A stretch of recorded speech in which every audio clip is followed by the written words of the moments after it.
कोशव्यपेतम्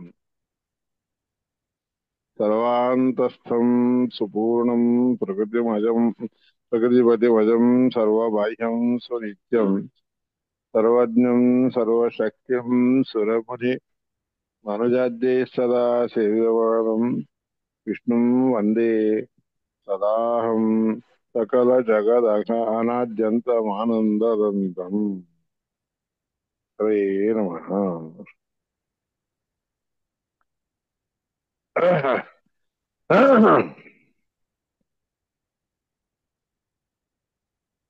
त्रयब्राह्मणम्।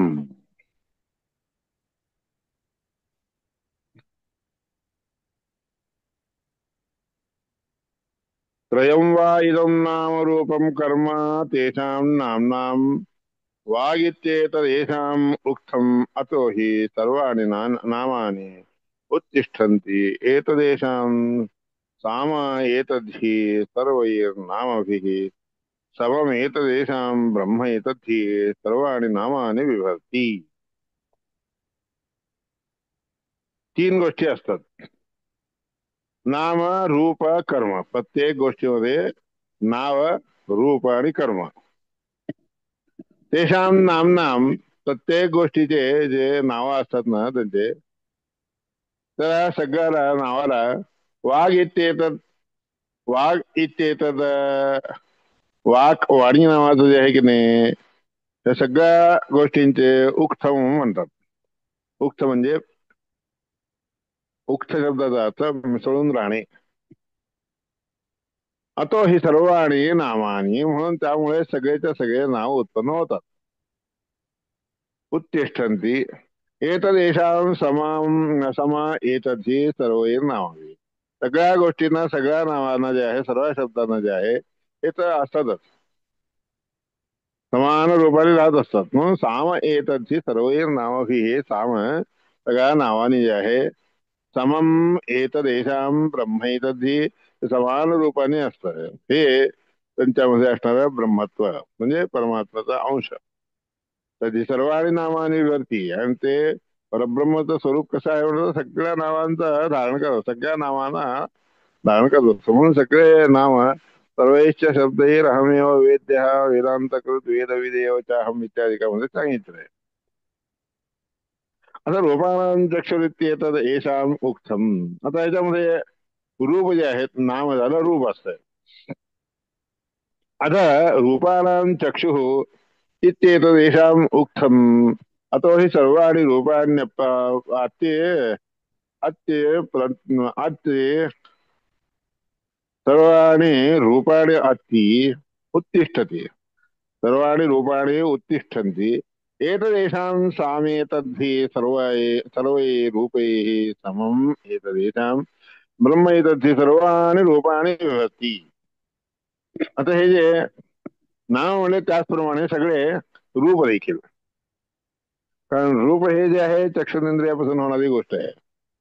म्हणून रूपाणां चक्षुरित्येव इत्येतत्, रूपांच्या सगळ्या गोष्टींचा रूप दिसायचं तर चक्षु कारण आहे.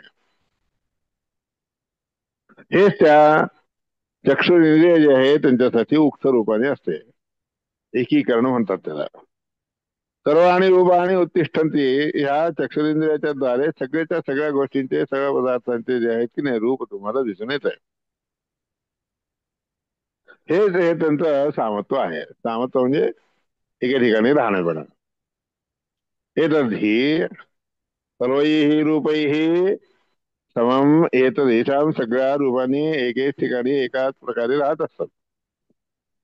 येषां ब्रह्म, आणि त्यामध्ये असणारं ब्रह्मत्व आहे, म्हणजे परमात्म्याचा अंश आहे. तर जे सर्वांनी रूपाने विभागते, ते काय करतात, सगळ्या गोष्टींच्या रूपांना दाखवत असतात. कोणतं काय कोणत्या रूपाने आहे, लाल काळं पिवळं वगैरे सगळे ते दाखवत असतात. ते आपल्याला चक्षुरेंद्रियाच्या द्वारे दिसून येत असतं.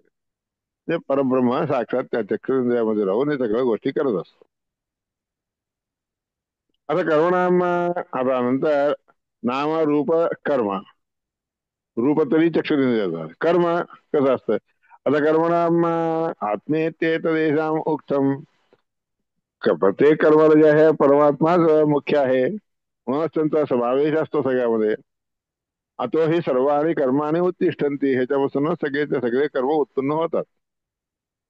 एतदेशां साम हे त्यांच्यामध्ये एकीपणा एकीपणा म्हणतात त्याला. साम म्हणजे सगळे एके ठिकाणी राहणेपणा म्हणतात.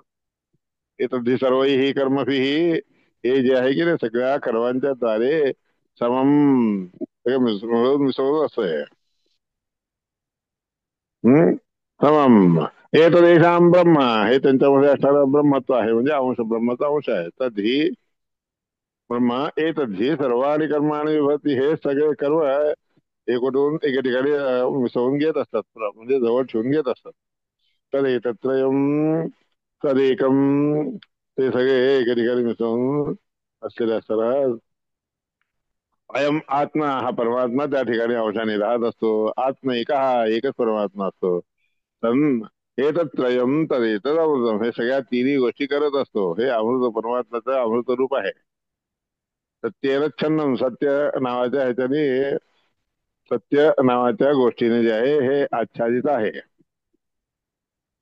प्राणो वा अमृतम नाम प्राण अमृत रूपाने आहे. अमृत हे प्राणदेवाचं नाव आहे.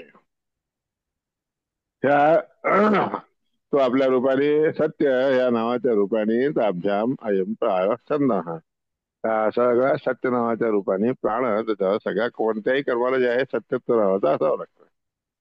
आच्छादित असते सत्यत्वाने. मग हे तीन प्रकारचे ब्राह्मण आहेत. नाम रूप आणि कर्म. इथे बृहदारण्यकोपनिषद तृतीय अध्याय हे तृतीय अध्याय संपवलेला आहे. श्रीमद आनंद तीर्थ भगवत्पादाचार्य ब्रह्मा बृहत आरण्यकोपनिषद भाष्यामध्ये तृतीय अध्याय झाला. सहैव माती जानाती ते समम. समम शब्दाचा अर्थ त्यांनी सांगितलेला आचार्यांनी भाष्यामध्ये. समम म्हणजे काय सहैव माती सहैव सगळे मिळून मिसळूनच माती जाणले जातात म्हणून सम. आत्मा म्हणजेच प्राण. नामरूपयो अपि सगळे नाव रूप हे सगळेचे सगळे प्राणाच्या अधीन असतात म्हणून ते सगळे एकच आहेत. प्राणो वायुरिती प्रोक्त हा. प्राणदेव म्हणजे कोण वायुदेव आहेत. तत्पत्नी नाम भारती त्याची पत्नी म्हणजे भारती आहे. रूपंतो तत्सुतो रुद्रो रूप म्हणजे काय त्याचा मुलगा असणारा त्या दोघांचा मुलगा असणारा रुद्र. वशे प्राणाश्च तर द्वयम सगळ्या दोन्ही भारती देवी आणि हा रूपरूपाने असणारा रुद्रदेव हे दोघं जण त्या वायुदेवाच्या प्राणाच्या हातामध्ये असतात. अमृत वायुरुद्दिष्ट अमृत हे नाव देखील वायूचं आहे.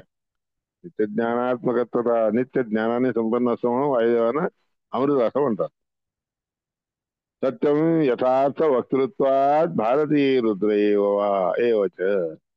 सत्य म्हणजे काय यथार्थपणे बोलतात ना जसा अर्थ आहे त्याप्रमाणे बोलतात म्हणून त्याचे अधिपती कोण आहे भारती देवी आणि रुद्रदेव हे दोघ जण आहेत. रुद्र इथे म्हणजे रुद्र हे स्वरूप देखील त्यांचं आहे म्हणून सांगायला लागेल.